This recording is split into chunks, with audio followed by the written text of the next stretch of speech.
CU 포커스의 조 기자입니다. 이번 영상에서는 해결해야 할 문제로 고민 깊은 정의선 현대자동차그룹 회장, 롯데가 3세 신유열 상무, 김태현 국민연금공단 이사장을 통해 어려울 때 드러나는 CEO의 진짜 실력에 관해 이야기 나눠보겠습니다.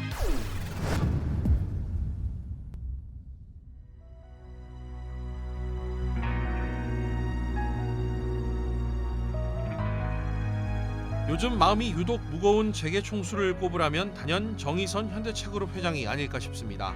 지난달 16일 미국 바이든 대통령이 서명한 인플레이션 감축법에 현대차그룹이 직격탄을 맞았기 때문인데요.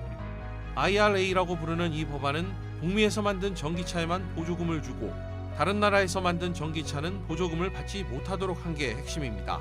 현대차그룹은 현재 미국 시장에서 아이오닉5, EV6 등 5개 전기차 모델을 판매 중인데요. 그러나 국내에서 생산해 수출하는 만큼 앞으로 미국에서 지급하는 차량 한 대당 우리 돈 1,000만 원의 보조금은 받지 못하게 됩니다. 보조금을 받지 못하면 차량 판매가가 오를 수밖에 없겠죠. 이렇게 되면 현지에서 현대차의 가격 경쟁력이 밀릴 공산이 높습니다. 법안 통과 이후 일주일 만에 곧장 미국 출장길에 오른 정 회장은 2주 동안 현지에서 체류하며 대응책 마련을 위해 뛰어다녔는데요. 현대차그룹의 미국 생산 본거지인 조지아주를 비롯해 보스턴, LA, 뉴욕 등을 방문한 뒤 이달 초 귀국했습니다. 재계 안팎에서는 현대차그룹이 내놓을 대응 방안에 주목하고 있는데요. 아직 그룹 차원의 공식 입장이나 발표는 안 나왔지만 내년 상반기였던 조지아주 전기차 공장 착공 시점을 다음 달로 앞당겨 2024년 하반기부터 가동하는 방안이 거론되고 있습니다.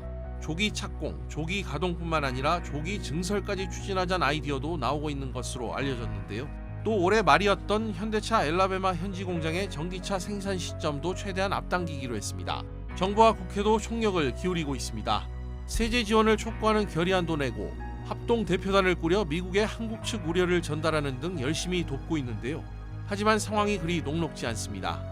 미국 조지아주에 지을 현대차 전기차 공장이 완공되는 2025년까지 한국산 전기차에 대한 차별 조치를 유예해달라고 요청하고 있지만 이미 법이 시행 중이라 다시 이를 고치기 쉽지 않은 게 현실입니다. 세계무역기구 WTO 제소 언급도 나왔지만 실질적인 해법이 아니라는 평이 지배적입니다. 이미 엎어진 물이라고 판단했을까요? 결국 정 회장 홀로 고군분투하는 모습인데요. 10조 원 넘는 투자를 약속했음에도 뒤통수를 맞은 것에 화가 치밀 법도 하지만 기업 차원에서 대응 가능한 조치를 침착하고 냉정하게 밟아나가고 있습니다. 회사가 처한 위기를 헤쳐나가는 정 회장의 모습에서 기업 오너의 무게가 얼마나 큰지 새삼 느껴집니다.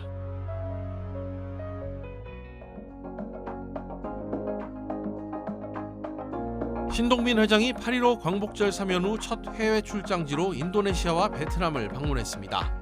지난달 29일에는 인도네시아의 라임 프로젝트 현장을, 이어 이달 2일에는 베트남 호치민시 투티엠 지구에서 열린 에코스마트 시티 착공식에 참여해 해외 사업을 챙겼습니다. 모두 롯데가 대규모 투자를 집행해 초대형 프로젝트를 진행 중인 곳들인데요. 특히 이번 일정에는 세간의 모습을 드러내지 않았던 신동빈 롯데그룹 회장의 첫째 아들 신유열 상무를 대동해 재계 안팎의 눈길을 끌었습니다. 공식 석상에 오르지 않았지만 신 회장을 가까운 거리에서 보좌한 것으로 알려졌는데요. 공식 행사 동행 장면이 베트남에서 포착되고 현지 정관계 인사들과 폭넓게 만난 사실이 언론을 통해 공개됐습니다. 재계에서는 이번 출장에 적지 않은 의미를 부여합니다. 롯데그룹의 글로벌 경영에 장남을 본격 참여시키겠다는 의지를 드러냈다는 평이 나오고요. 베일에 가려져 있던 신상무가 공식 석상의 모습을 드러냈다는 점에서 앞으로 본격적인 승계 작업이 이루어질 것이라는 관측이 적지 않습니다. 신상무에 대한 관심도 높아졌는데요. 일본 이름은 시게미스 사토시.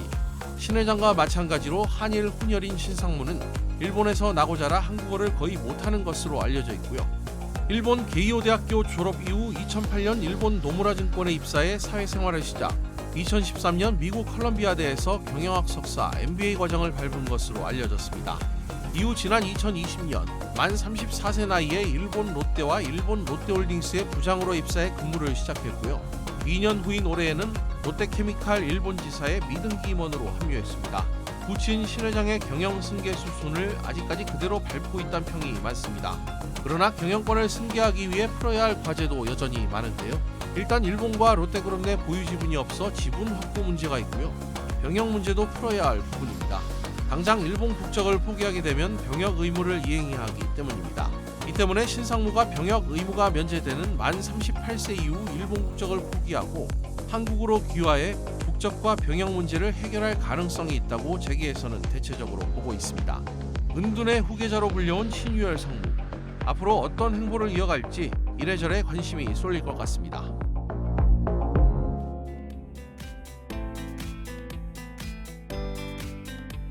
(900조 원에 달하는 국민 노후자금을 굴리는 국민연금공단 수장 자리에 김태현 전 예금보험공사 사장이 임명됐습니다.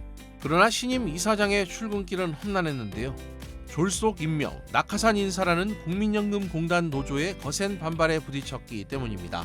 정부가 보건복지부 장관이 없을 때 연금과 연관이 없는 기획재정부 출신을 임명했다는 게 노조 측 주장인데요. 이에 대해 김 이사장은 자신은 연금 문외한이 아니라며 합리적인 판단을 못할 정도는 아니라고 맞받았습니다. 관가에서 보는 김 이사장에 대한 평도 노조와는 다릅니다. 정부가 추진하는 연금개혁의 적임자로 시장을 잘 아는 경제분야 관료라는 데 이견이 없는데요.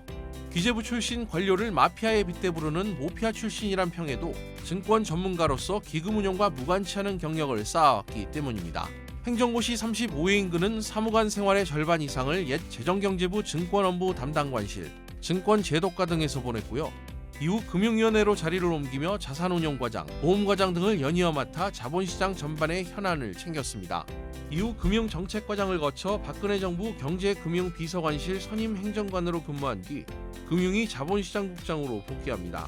특히 자본시장국장 재직 시절 내놓은 정책금융상품인 개인종합자산관리계좌 ISA는 오늘날 주택청약종합저축과 함께 국민들의 재산 증식을 위한 대표 상품이 됐습니다. 이후 금융위 주요 국장 자리를 거쳐 예금보험공사 사장 자리에 오른 인물입니다.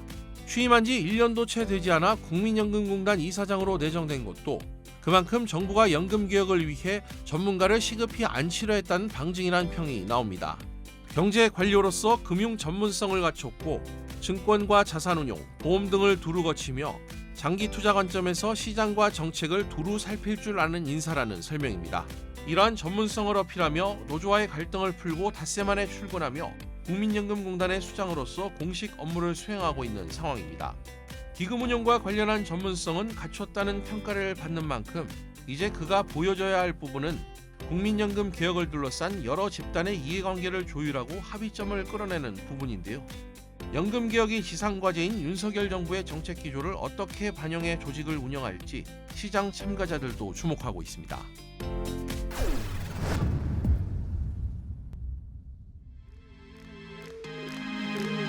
이번 영상에서는 정의선 회장, 신유열 상무, 김태현 이사장을 통해 보조금 문제의 돌파구를 찾아야 하는 현대자동차그룹, 승계 밑그림을 그리기 시작한 롯데그룹, 윤석열 정부의 연금개혁 과제를 떠안은 국민연금공단 이야기까지 다뤄봤습니다. 오늘 내용이 도움이 되셨다면 채널 구독과 좋아요, 댓글까지 부탁드립니다. 고맙습니다.